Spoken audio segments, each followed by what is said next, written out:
Yes, indeed. Ordinary people living ordinary lives, but we can make it as beautiful as we want them to be. And doing And ordinary lives, but things. doing great things as well. That's what we require from this country now. Ordinary people doing great things to change this country, to transform our country. We've got all it takes. Indeed, but it begins with us. Making the change. Yes. As they say, the change begins with you. With you. Yes, but how many of us are willing to make that change?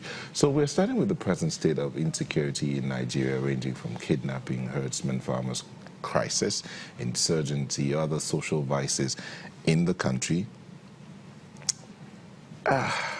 They've become very worrisome for many Nigerians. During the week, protesters numbering over 200, that's Thursday, January the 25th, marched on the capital city of Abuja to protest the clashes between farmers and herdsmen, which have resulted in the deaths of many. Not to mention the protest in London. Oh, okay. So around the world as well, even in the US as well. The group under the aegis of Good Governance and Transparency Initiative is demanding the Nigerian government as well as the international community to urgently wade into the food-dragging crisis, which has rendered many citizens homeless and bereaved. That's one side. Then you talk about the issue of the economy, fuel scarcity, the political space, the back and forth, what did the National Assembly do now? Amendment of the Electoral Act, the letter of the former president to the sitting president, the reactions back and forth on different things.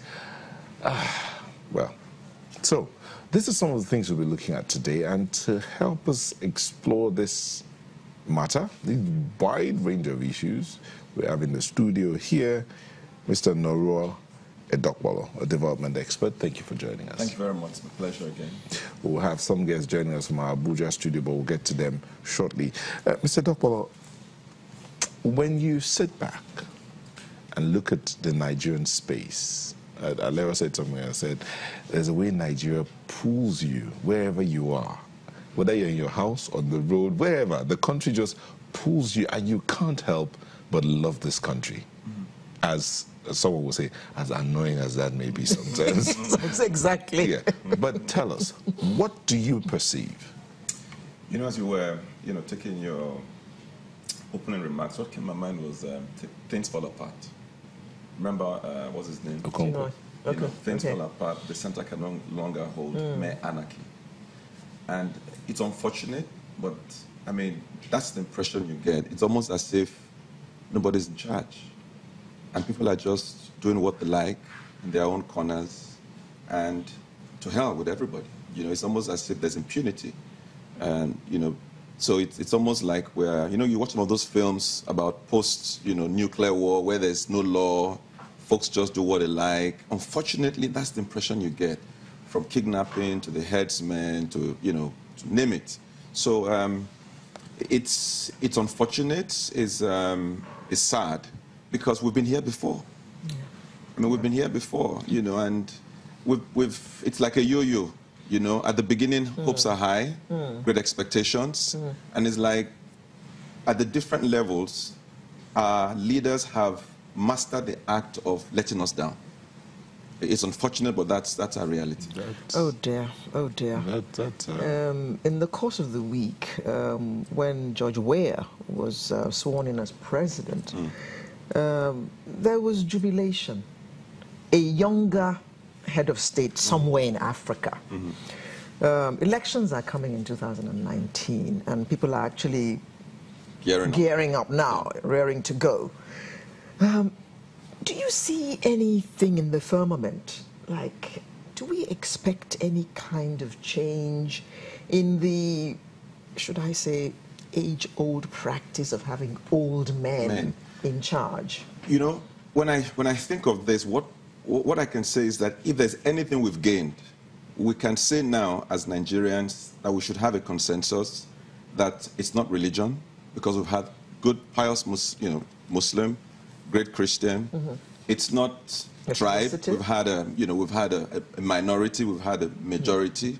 It's not sex. I mean, corruption is neither here nor there. So.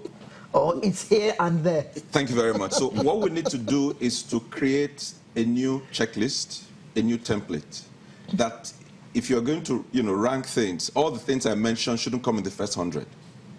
All right? So we should be looking at, what do you stand for? What have you done before? What about criteria? Yes. What's the evidence of what you've done before? Sorry, when you say what have you done before, does it have to be political? No.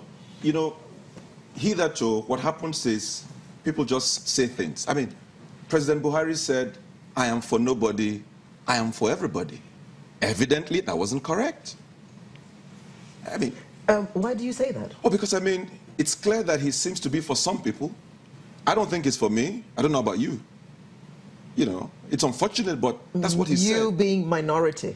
Me being a non-cow owner, me being, a regular Nigerian, me being, the regular guy on the road. Yeah, that's the way it's turning out. It's not my fault, it's what I see. I campaigned, I voted for him, so if I'm speaking this way now, you want to ask what has happened. And perception is everything. Unfortunately. Now let's look at the former president's letter. A lot has been said about it all through the week. And some people have said, disregard the messenger. Focus on the message. Focus on the message. What do you think about the message? He mentioned security. He mentioned...